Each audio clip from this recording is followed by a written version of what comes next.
సరే, సాయిబాబా గారి యొక్క అవతారం, సాయిబాబా గారు చూపించినటువంటి లీలలు చాలా చిత్రాతి చిత్రమైనటువంటి స్వరూపం. నేను దీని గురించి ప్రస్తావన చేసే ముందు ఒక 3 విషయాల్ని మీకు నేను మొట్టమొదట ప్రారంభంలో చెప్పవలసి ఉంటుంది. సాయిబాబా గారి జీవితం అంతా కూడా ఒక చట్టంలోకి ఇమిడింది. అదే అల్లా మాలిక్, రెండవది శ్రద్ధ, మూడవది సబూరి. ఈ మూడిటి మధ్యలోకే ఉంటుంది. మీరు జాగ్రత్తగా పరిశీలన చేస్తే ఆయన చేసినటువంటి లీలలకి సంబంధించిన అన్ని విషయాలు ఈ మూడిటిలోకి కనపడుతుంటాయి. ఎందుచేత నేను ఈ మాట, ఆ ఆత్మకి పర్యాయ పదమే సాయి. ఎందుకో తెలుసా అండి? మీరు సాయి అన్న ధ్వని ఒక చోట వినపడుతుంది. అక్షరాలుగా రాసేటప్పుడు శాసాల్లో సా అన్నది ప్రయోగించకుండా షాయి అన్న శబ్దాన్ని ఎక్కడ వాడారు మీరు జ్ఞాపకం తెచ్చుకోండి. ఊర్ధ్వమూలమధశాయి అంది వేదం. పైకి కిందకి పక్కలకి వ్యాపించినటువంటి కాంతి స్వరూపము ఏదైతే ఉందో దానికి షాయి అని పేరు, శబ్దరూపంగా. అందుకని ఇప్పుడు షాయి అంటే ఎవరు? అంతటా వ్యాపించినటువంటి వాడు. ఒకనాడు ఉండి ఒకనాడు లేనివాడు కాడు. ఎప్పుడూ కాలమునకు దేశమునకు లొంగనివాడై సర్వకాలముల యందు సర్వత్ర వ్యాపించిన వాడెవడున్నారో వారికి షాయి అని పేరు. మీరు మరొక రకంగా దాన్ని అక్షరాన్ని మార్చి శబ్దం తీసుకొస్తే సాయి అని పేరు.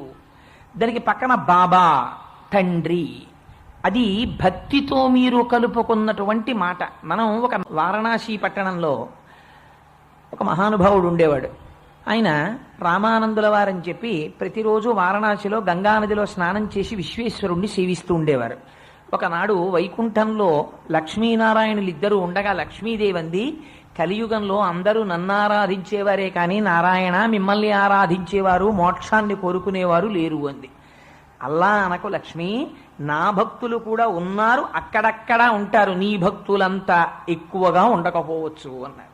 ఏదో ఒకరిని చూపించండి, నేను అక్కర్లేదు, మీరే కావాలనేవాడిని ఉండి చూపించండి అంది. అంటే అదిగో చూడు అని చూపించారు. గంగా తీరంలో రామానందుల వారు నడిచి వెళ్ళిపోతున్నారు. ఆయన ఎంత దొంగో ఇప్పుడే చూపిస్తాను ఉండండి అంది అమ్మవారు. మరునాడు ఉదయం గంగానదీ స్నానానికి వెళ్ళిపోతున్నారు రామానందుల వారు. వెళ్ళిపోతుంటే లక్ష్మీదేవి ఒక గులాబీ తోటని సృష్టించింది. అలా వెళ్ళిపోతున్నటువంటి రామానందుల వారు ఒక గులాబీ పువ్వుని కోసుకుని విశ్వేశ్వరుడి ఆలయానికి వెళ్ళిపోతున్నారు.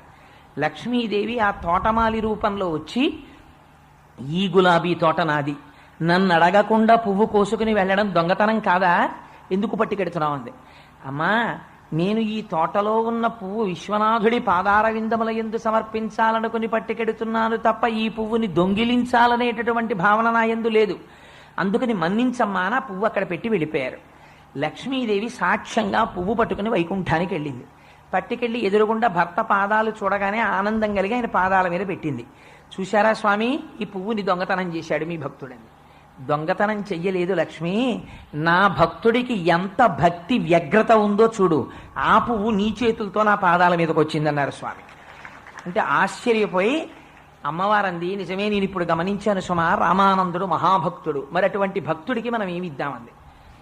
పువ్వు జ్ఞానానికి గుర్తు మన సంప్రదాయంలో. అందుకని జ్ఞానమునకు గుర్తు కనుక ఈ పువ్వునే పిల్లవాడిగా మార్చి ఇద్దామన్నారు. స్వామి సంకల్పం చేస్తే ఏం జరగదు కనుక ఒక్కసారి ఆ పువ్వుని సంకల్పం చేసి గంగానదిలో విడిచిపెట్టారు. ఆ పువ్వు అలా ప్రవాహ వేగానికి వెడుతూ వెడుతూ ఒక పిల్లవాడిగా మారింది.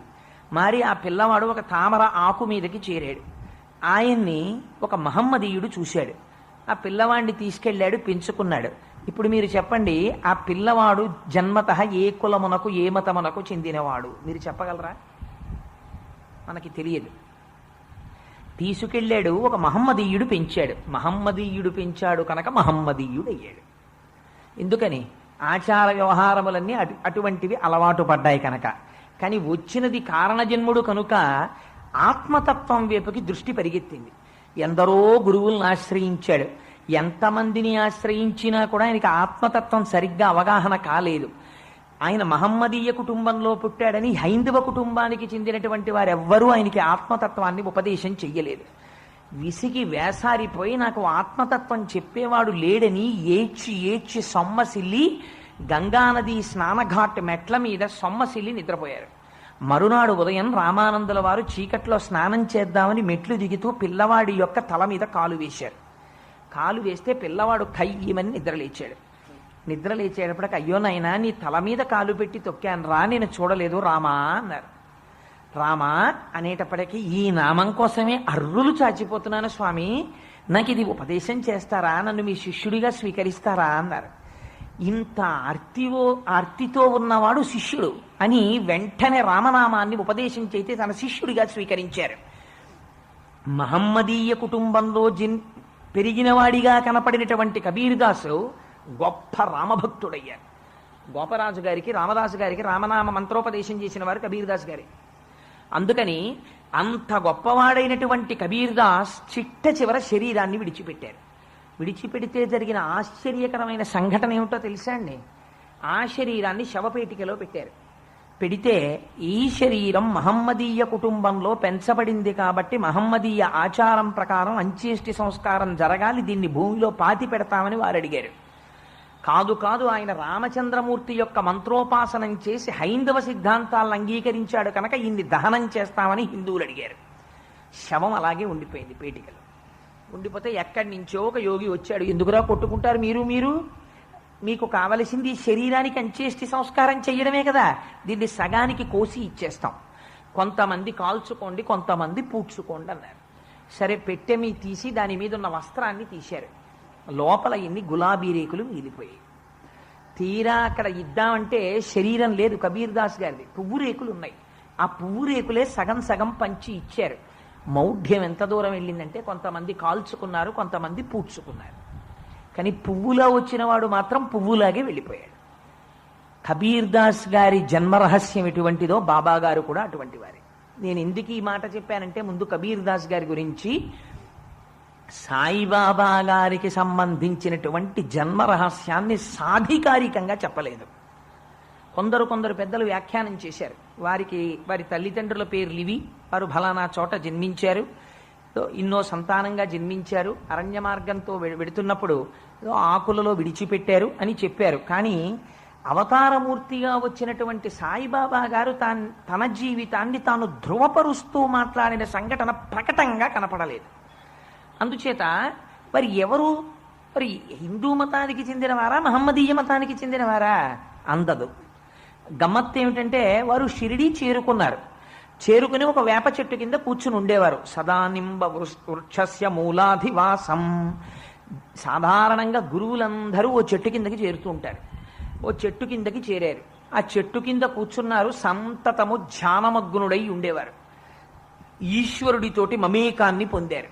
పొంది బ్రహ్మవిద్ బ్రహ్మైవ భవతి అని మనకు ఒక సూక్తి. ఎవరు బ్రహ్మమును తెలుసుకున్నాడో వాడు బ్రహ్మమే అగుచున్నాడు. అందుకని తానే బ్రహ్మముగా నిలబడిపోయారు. యోగి పొంగవుడిగా, ఒక సద్గురువుగా, సమర్థ గురువుగా నిలబడ్డారు. బాబా గారి అవతారం వచ్చేటప్పటికి ఉన్న పరిస్థితులు ఏమిటంటే, రెండు మతముల మధ్య సంఘర్షణ వాతావరణం తీవ్రమైన స్థితిలో ఉంది.